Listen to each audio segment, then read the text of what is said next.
Bonjour, bienvenue à votre émission La Victoire de l'amour. J'espère que vous allez bien cette belle journée du mois de février. Aujourd'hui, je me fais un beau cadeau et à vous aussi également. J'ai le bonheur de la recevoir une fois par année. Et si elle ne venait pas une année, ça me manquerait beaucoup et à vous aussi. L'unique Nicole Bordelot sera avec nous. En chanson, Julie Massicotte. Vous allez aimer cette chanson-là. Vous allez voir, elle a une voix absolument extraordinaire. L'homélie avec le Père Gauthier et la chronique hebdomadaire avec notre amie Christine Michaud. Mais avant d'aller à l'entrevue, je veux juste vous lire une citation que Nicole a écrite dans son livre d'Hubert Reeves, évidemment qu'on a bien connu. Écoutez bien ceci. « L'homme est fou. Il adore un Dieu invisible et détruit une nature visible, inconscient que la nature qu'il détruit est le Dieu qu'il vénère. » Bienvenue à la victoire de l'amour. Un seul geste de toi viendra mon secours.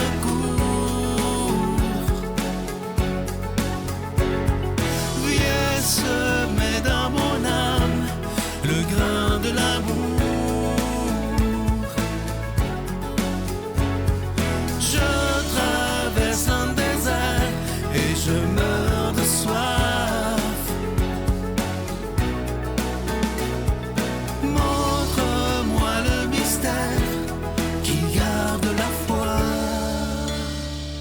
Chère Nicole, ce que je disais tantôt, comment je suis heureux quand je te vois, c'est de mon cœur, vraiment.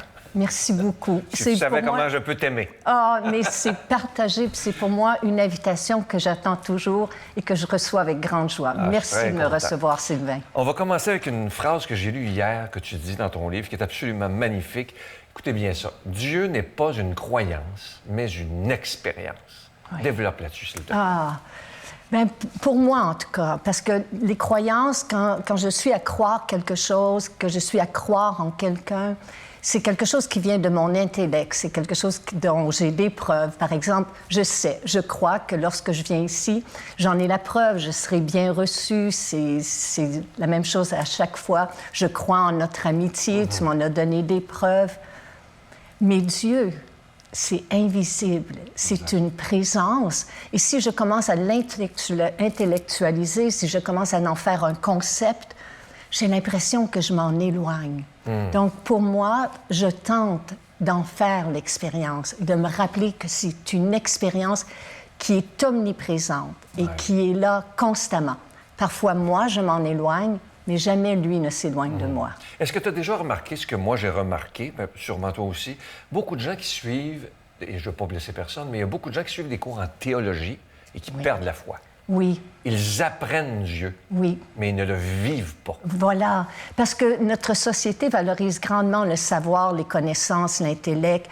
Bon, tout ça, c'est merveilleux. On a besoin de cela. On a besoin de notre intelligence, on a besoin de notre esprit, on a besoin de la science. Mais moi, je crois fermement que si l'on veut relever les défis titanesques qui sont à nos portes, on a besoin de spiritualité et on a besoin de science. On a besoin de notre ressenti. On a besoin de se rappeler de qui nous sommes intérieurement. On a besoin d'une vie intérieure. Puis on a besoin aussi de nos connaissances, de notre savoir, mais on a besoin d'en faire l'expérience. Et pour en faire l'expérience, il faut sortir de notre tête. Parce que pour moi, dans le monde de la spiritualité, on n'a pas besoin d'entrer avec notre intellect. Il faut rentrer avec le cœur et l'esprit ouvert parce que l'intellect, parfois, nous nuit et il aseptise les choses aussi. Tout à fait. Tu dis dans ton livre que le vide existentiel est de pire en pire. Pourquoi, selon toi? Mais tu sais, Sylvain, je guide des retraites méditatives puis je rencontre des gens de tous les horizons à travers mes engagements, mais à travers mon expérience personnelle et professionnelle. Les gens sont en quête. Il y a un vide et depuis la pandémie, ce vide-là est encore plus criant. Puis je parle de gens là, dont la vie extérieurement est comblée. Ce sont des gens qui très souvent ont eu un logement, ils ont eu accès à des études, ils ont une profession qu'ils aient choisie ou pas, mais qui leur permet de bien vivre. Ils ont accès à des biens matériels. Il y a un manque à l'intérieur d'eux. Il y a un vide. Et très souvent, notre société va nous proposer mille et une choses pour combler ce vide-là, mais tout est à l'extérieur de nous, constamment. Ce qui fait qu'il y a de plus en plus de dépendance et d'addiction. Et la souffrance, elle est invisible, mais les gens le disent.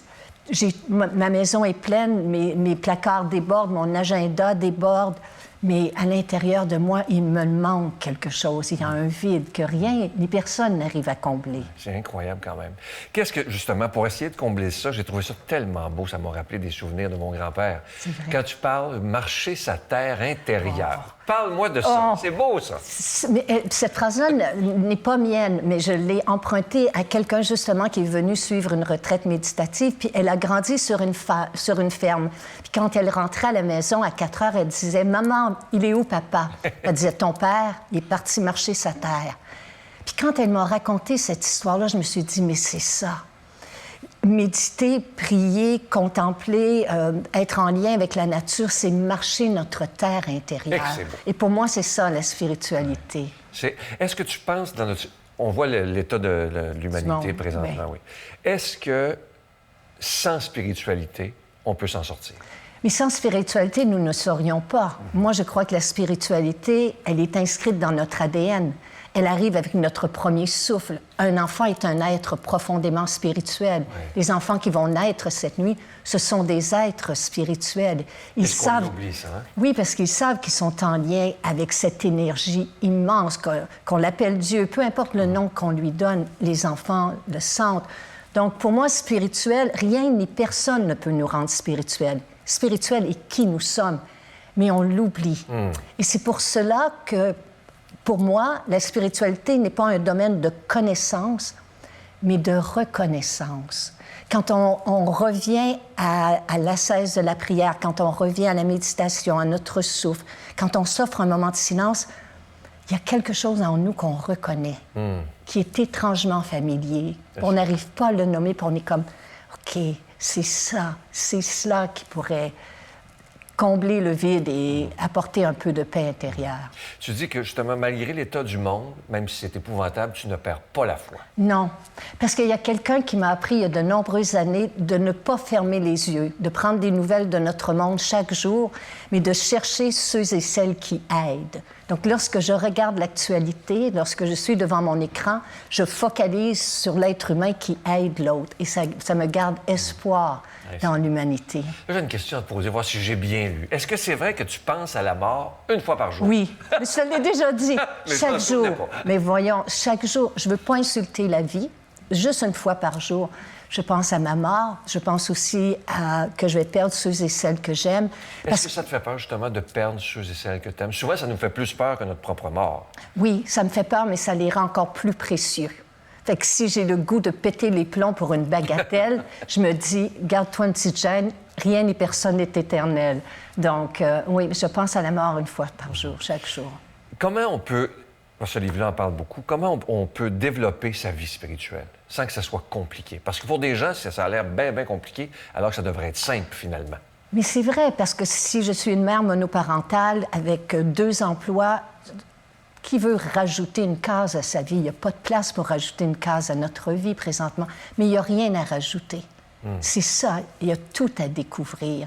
Et moi, je pense que peu importe par quel chemin on prend la vie spirituelle, c'est comme monter au sommet de l'Himalaya. On peut le prendre par différents versants. Toi, tu peux prendre par le versant Est, qui serait peut-être, je ne sais pas, la prière ou la contemplation. Puis moi, je peux prendre par le versant Ouest, qui sera la méditation, le souffle conscient, la contemplation.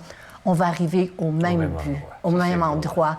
Mais il faut passer par l'intérieur. C'est pas notre monde extérieur, en tout cas pour moi, qui va me rappeler que je suis spirituelle. Il faut que je ferme les yeux. Il faut que je m'accorde des moments de silence.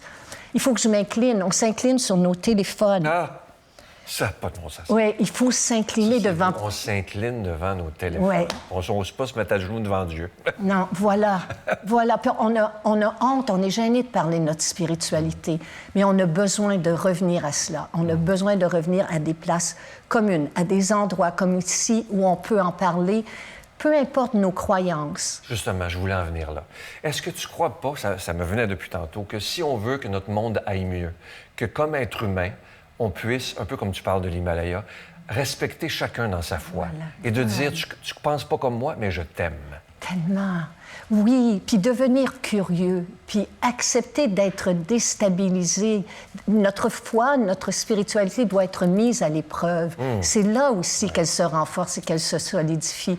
Pourquoi toi tu crois, moi je ne crois pas? Pourquoi moi je crois, toi tu ne crois pas? Quel est le visage du divin pour toi? Quel est le visage de Dieu pour toi? Quel est son nom? Comment tu... Et tout ça fait qu'effectivement, on va...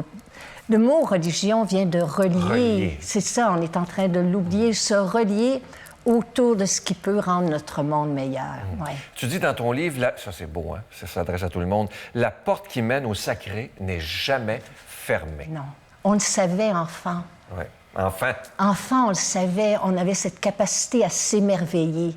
La porte qui mène au sacré n'est jamais fermée et peu importe ce que vous avez fait, vous n'avez pas fait, peu importe qui vous êtes, la porte ne vous est jamais fermée. Elle ne sera jamais fermée. C'est à nous, par exemple, de faire le premier pas et je crois que le divin nous rencontrera à mi-chemin. Peu importe qui on est finalement. Peu importe. Peu importe les conneries qu'on a pu faire. Oui, voilà. Ça, si les gens pouvaient le comprendre. Hein? Tellement. Oui, tellement. Ouais. Et ma dernière question, ça m'est venu ce matin. C'était pas prévu, mais je l'ai écrit après. Si tu pouvais recommencer, parce que là, je commence à te connaître pas mal. Oui. Si tu pouvais recommencer ta vie à 17 ans, qu'est-ce que tu changerais avec tout ce que tu sais maintenant? Tu vois, il n'était pas prévu pour toi non plus. À 17 ans, ça fut un âge tellement difficile pour moi parce que c'est là où j'ai commencé à vraiment prendre de mauvaises décisions, puis où j'ai fait mes premiers pas dans une dépendance là, qui allait me coûter très, très cher. Qu'est-ce que je changerais? Peut-être que je leverais les yeux au ciel. Peut-être que je leverais les yeux au ciel, puis je demanderais de l'aide. Je demanderais de l'aide, mais bon, je l'ai fait un peu plus tard, puis... je ne le regrette pas, là, mais peut-être... Chère Nicole, moi, je veux te dire aujourd'hui devant tout le monde, merci d'être la femme exceptionnelle que tu es. Et je t'aime vraiment de tout mon cœur. Vraiment, à chaque fois que tu viens ici, premièrement, je te lis, et ça me fait un bien énorme à moi-même. Alors, je suis un peu égoïste, là. Alors, ça me fait un bien énorme, et je veux inviter les gens à lire ton livre. Faites-vous ce cadeau-là, je vous le dis. Il s'intitule « Retrouver l'essentiel » avec Nicole Bordelot. Ça se lit facilement, c'est aux éditions Édito, mais faites-vous ce cadeau-là. Sylvain, merci. Et je t'offre une très, très belle chanson. Elle l'a choisie pour toi. Elle est interprétée par Julie Massicotte. Écoute bien les paroles. « Croire ».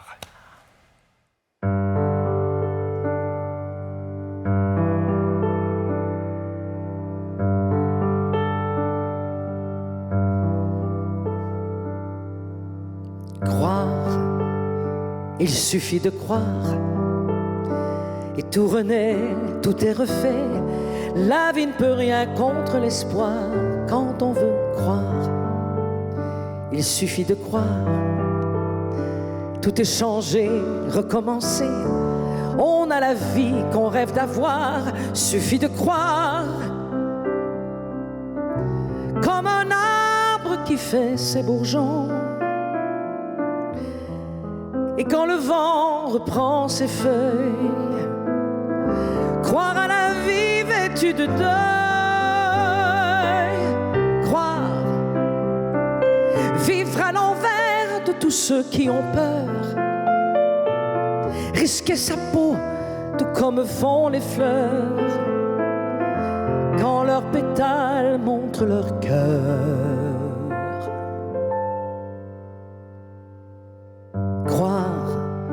Il suffit de croire. La nuit soudain devient matin. Le bonheur cherche à nous revoir quand on veut croire. Il suffit de croire. Et comme l'amour, on gagne toujours. On ne peut rien contre l'espoir. Suffit de croire. Quand la vie nous met ses mauvais coups,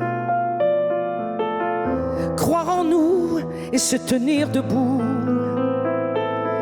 et voir la victoire malgré tout. Croire, refuser la nuit, croire de comment pousse un qui rit, un immense oui.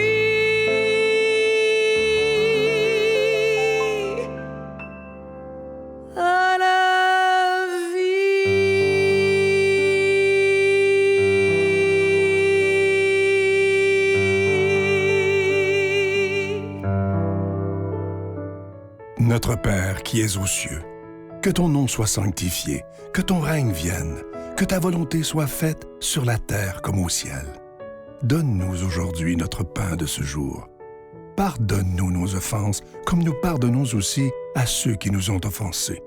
Et ne nous laisse pas entrer en tentation, mais délivre-nous du mal, car c'est à toi qu'appartiennent le règne, la puissance et la gloire pour les siècles des siècles.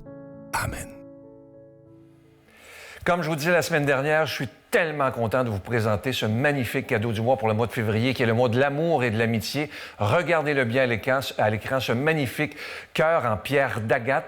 Ça vient avec la chaîne qui est en acier inoxydable, donc ça ne ternira pas. C'est la collection 2024. Beaucoup d'entre vous avaient celui de 2023 qui était bleu. Cette année, il est rouge. Il est absolument magnifique.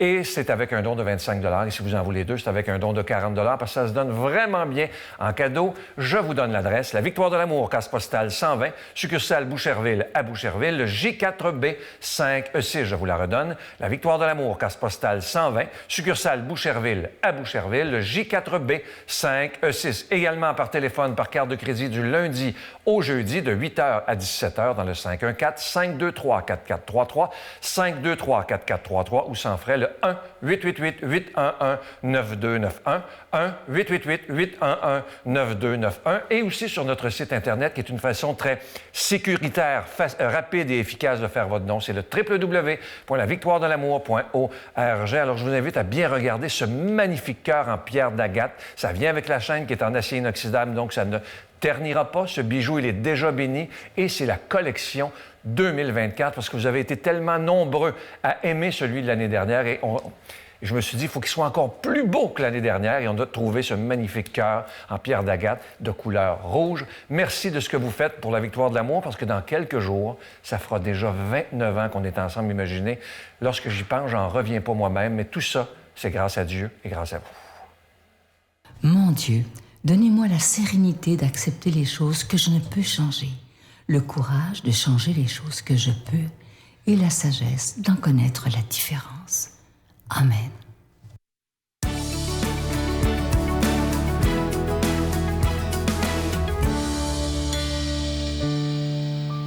Vous savez, parfois on dit que pour revenir à l'essentiel, à l'intérieur de nous, aller mieux, il faut se libérer. Il faut décharger les lourdeurs dans la vie, ce qui nous est plus nuisible d'une certaine façon. Alors, j'ai une histoire à vous raconter en lien avec ça. C'est l'histoire de l'arbre à soucis. Et c'est un homme, un jour, qui revient de son travail il a invité un de ses collègues de travail à venir souper chez lui. Alors, ils reviennent, ils arrivent près de sa maison, où il a invité son collègue, et il y a un arbre, il y a un immense arbre magnifique devant la maison. Et le monsieur qui habite là, il s'arrête à l'arbre, puis il prend un moment où il est près de l'arbre, il a sa main dessus, puis il est comme en prière, ou en tout cas, il est plus tranquille, intériorisé. Et il prend son moment, finit ça, il fait signe à son collègue de le suivre pour entrer dans la maison pour aller souper. Alors, son collègue lui dit « Mais qu'est-ce que tu as fait là? Pourquoi c'est bizarre? Pourquoi tu es arrêté à l'arbre avant de poursuivre ton chemin? » Il dit « Ah, bien, il dit ça, c'est mon arbre à soucis. » Il dit « Et chaque jour, quand je reviens du travail, je m'assure d'arrêter, lui parler un peu.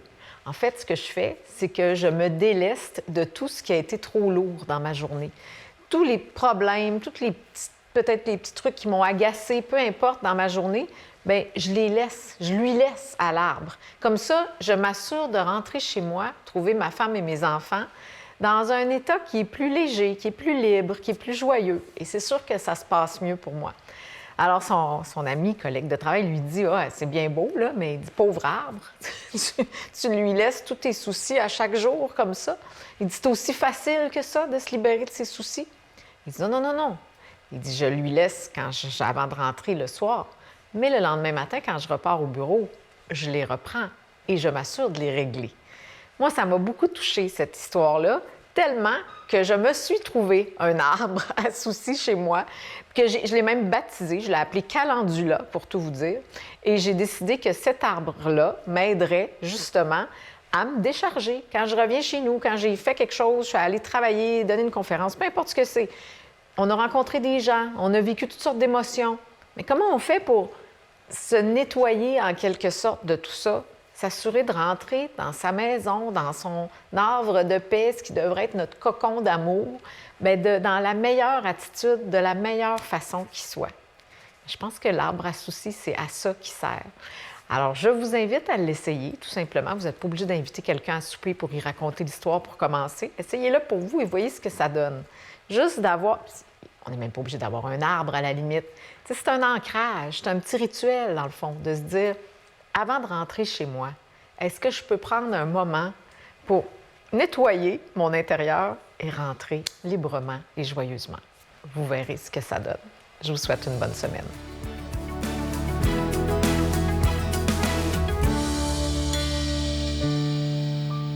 Bonjour chers frères et sœurs et bienvenue dans la méditation du 5e dimanche du temps ordinaire. L'évangile qui nous est proposé, c'est l'évangile selon saint Marc, au chapitre 1, versets 29 à 39. Et dans cet évangile, on nous parle de Jésus qui quitte Capharnaüm pour aller chez Pierre. Et dans la maison de Pierre, il trouvera, n'est-ce pas, la belle-mère de Pierre malade. Il va la guérir. Et le soir venu, beaucoup viendront avec les différentes sortes de maladies. Qu'est-ce que cet évangile veut nous dire, déjà en ce 2e mois de l'année 2024? Qu'est-ce que cet évangile veut nous dire en ce 5e dimanche du temps ordinaire? Premier enseignement, frères et sœurs, c'est que Jésus est la source du bonheur. Est la source de bonheur pour toi et pour moi. Il est venu nous guérir, nous sauver. Rappelez-vous dans l'évangile selon saint Luc, où Jean-Baptiste sera perdu, il va envoyer ses disciples demander à Jésus, « Es-tu celui qui doit venir ?» Et Jésus va lui dire, va lire ce que disent les Écritures, les aveugles voient, les boiteux marchent, les sourds entendent. Alors le premier enseignement, c'est que Jésus est venu nous guérir. Mais nous guérir de quoi au juste, frères et sœurs? De toutes les maladies qui nous habitent. Et le deuxième enseignement, c'est est-ce que nous prenons conscience que nous sommes malades? C'est ça la question. Et aujourd'hui, dans notre société, nous savons qu'il y a foultitude de maladies, un monde qui va mal dans tous les sens, à partir des maladies psychologiques, spirituelles et même physiques. Alors chacun cherche un médecin quelque part, chacun cherche une source de bonheur quelque part. D'autres vont se confier à des entités, d'autres vont se confier à Dieu, et d'autres vont même croire aussi à la science, à la technoscience, ce qui est bien. Et l'Église aussi nous permet aujourd'hui de pouvoir regarder cet évangile pour nous poser la question, est-ce que nous avons encore l'espérance ? Vous savez, dans la vie, ce qui est parfois difficile, c'est quand on a perdu toute forme d'espérance. Et à travers les témoignages que nous vivons et nous écoutons dans la victoire de l'amour, c'est toujours très surprenant de voir ces personnes qui, au-delà de tous les diagnostics possibles, ont gardé l'espérance à la vie. Et c'est ça aujourd'hui. Quand on a de l'espérance à la vie, rien ne peut nous arrêter. Rien ne peut nous arrêter parce que l'espérance en la vie est la première source de guérison. Et Jésus, lui, viendra nous donner cette guérison de l'intérieur. Jésus nous demande de garder cette espérance. Et c'est pourquoi dans la vie chrétienne, n'est-ce pas, nous avons comme vertu théologale la foi, l'espérance et la charité. L'espérance qui est la vertu du chemin, qui nous fait comprendre qu'au-delà des maladies, au-delà des péripéties, au-delà de choses difficiles, Dieu est vainqueur, l'amour est vainqueur et que cette vie en vaut la peine, frères et sœurs. Et c'est aussi le pourquoi aujourd'hui, on nous le dit en 2024, parce que si vous êtes comme moi, on a pensé qu'après avoir changé la nouvelle année, que les choses allaient changer. Bizarrement, nous avons parfois les mêmes conflits, nous avons les mêmes difficultés, nous avons l'inflation qui nous terrasse les pieds, je vous rassure, même les prêtres, nous en vivons aussi. Nous avons des conflits au niveau de nos familles et nous avons beaucoup de choses. Alors on se dit, à quoi ça sert la nouvelle année? Est-ce que ça nous amène quelque chose de grand? Et c'est le pourquoi, aujourd'hui, l'Évangile nous dit, ne perdez pas courage, ne perdez pas foi. Jésus est là, il est venu pour nous sauver. Est-ce que nous pouvons porter nos maux à Jésus? Est-ce que nous pouvons porter nos situations difficiles à Jésus? Situation familiale, situation de couple, situation dans notre vie au quotidien, même situation financière. Est-ce que nous pouvons confier cela à Jésus-Christ? Et la dernière partie de l'Évangile est magnifique. C'est Jésus qui quitte cet endroit et fait le bien pour aller ailleurs. Pour nous dire que la vie chrétienne n'est pas une petite vie entre nous, frères et sœurs. Nous rêvons parfois de ça, comme chrétiens, faire un petit clan, exclure le monde, vivre bien en harmonie entre nous. Non. Il n'y a pas de planète chrétienne, il n'y a pas de ville chrétienne. Les chrétiens, nous sommes jetés au milieu du monde pour donner à ce monde de l'espérance. Pour que toi et moi, nous puissions être au milieu de ce monde où d'autres ont perdu l'espérance, ceux-là et celles-là qui leur disent jour après jour, « Hey, ne perds pas courage, Dieu avec nous. Ne perds pas courage parce que cette maladie ne va pas te mettre à terre. Ne perds pas courage parce qu'au-delà de ce que tu peux souffrir, au-delà de ce qui se passe autour de toi, le monde t'aime et tu es aimé. » Oui, frères et sœurs, et c'est ça la grandeur de l'Évangile aujourd'hui. Et on va voir que Jésus, qui était fatigué, qui partait se reposer, a recommencé à travailler. c'est aussi pour nous dire que ce monde aujourd'hui a tellement besoin d'amour, a tellement besoin des gens qui peuvent témoigner la victoire de cet amour au milieu d'eux, des gens qui peuvent dire aux autres, l'amour est vainqueur, la vie en vaut la peine, même au-delà des difficultés, et que nous avons la force plus que nous ne croyons. Nous sommes des êtres faits pour le bonheur, frères et sœurs. Alors, frères et sœurs, j'aimerais vous dire, en terminant ce partage avec vous, en terminant ce partage extraordinaire de l'Évangile de Saint Marc, qui nous redonne l'espérance, qui nous redonne la foi et qui nous pousse à aller vers Jésus. Ne perdez pas courage, ne perdez pas espoir. Dieu nous aime et il est avec nous. Dieu est pour nous et il est avec nous. Et que Dieu Tout-Puissant vous bénisse, vous protège et vous garde et vous donne son amour en plénitude, le Père, le Fils et le Saint-Esprit. Amen. Je vous salue Marie, pleine de grâce. Le Seigneur est avec vous. Vous êtes bénie entre toutes les femmes, et Jésus, le fruit de vos entrailles, est béni. Sainte Marie, Mère de Dieu, priez pour nous pécheurs, maintenant et à l'heure de notre mort. Amen.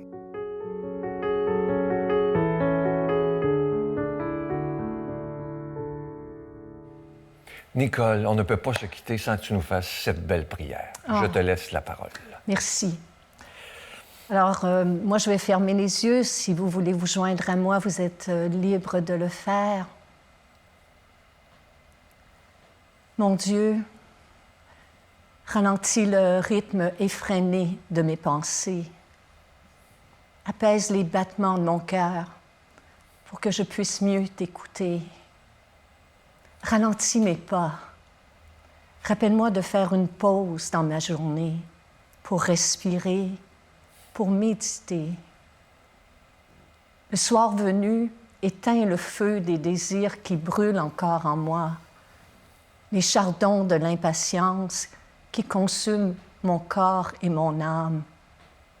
Libère mon cœur des regrets et des attentes.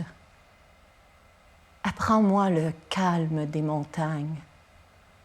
Enseigne-moi la tranquillité des grands lacs, la sérénité de l'océan, la légèreté des fleurs de printemps.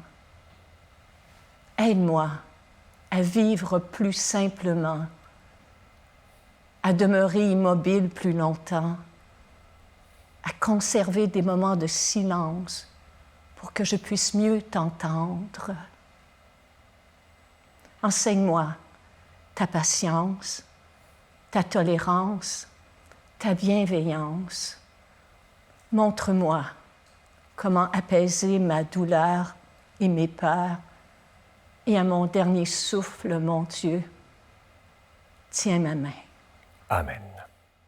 La Victoire de l'amour vous invite à venir vivre des moments inoubliables en Italie en compagnie du Père Michel Marie, Christine Michaud, Miguel Padilla et Sylvain. Nous visiterons Venise, Padoue, Florence, Sienne, Assise et Rome, la ville éternelle. Célébration eucharistique avec le Père Michel Marie. Nous assisterons aussi à l'audience générale avec le Pape François au Vatican, du 2 au 13 juin 2024. Informations et réservations avec Spiro Tour au 514-374-7965 ou 1-866-331-7965. Évidemment, je sais que beaucoup d'entre vous allaient demander cette magnifique prière, parce qu'à chaque fois que Nicole vient à l'émission, je lui demande évidemment de faire cette prière qui, pour moi, est absolument magnifique. Quand j'entends à la fin de cette prière, j'aimerais entendre ça quand ce sera mon tour de partir, quand elle dit à la fin, et à mon dernier souffle, mon Dieu, tiens ma main. C'est-tu assez beau? Alors, elle sera sur notre page Facebook, elle sera aussi sur notre site Internet, si vous voulez redire cette belle prière. Moi, je vous dis, c'est une des belles prières. Et je veux vous dire aujourd'hui qu'il y a des gens qui nous touchent. Hein. Moi, ça fait 29 ans là, que je fais ce métier-là, ce travail-là qui me passionne. Mais Nicole, à chaque fois que je la vois, elle me passionne par sa tranquillité. Elle est d'un calme olympien et sa voix me rassure et me calme énormément. Alors, je veux la remercier de tout mon cœur d'être ce qu'elle est. Et avec elle, on apprend à s'arrêter tranquillement. Alors, merci de tout cœur. Je vous souhaite une belle journée, un très beau mois de février, évidemment. Et je voulais vous dire quelque chose. Vous savez que toutes les émissions, vous pouvez les revoir gratuitement sur notre site Internet que vous connaissez, évidemment. À demain. Bye.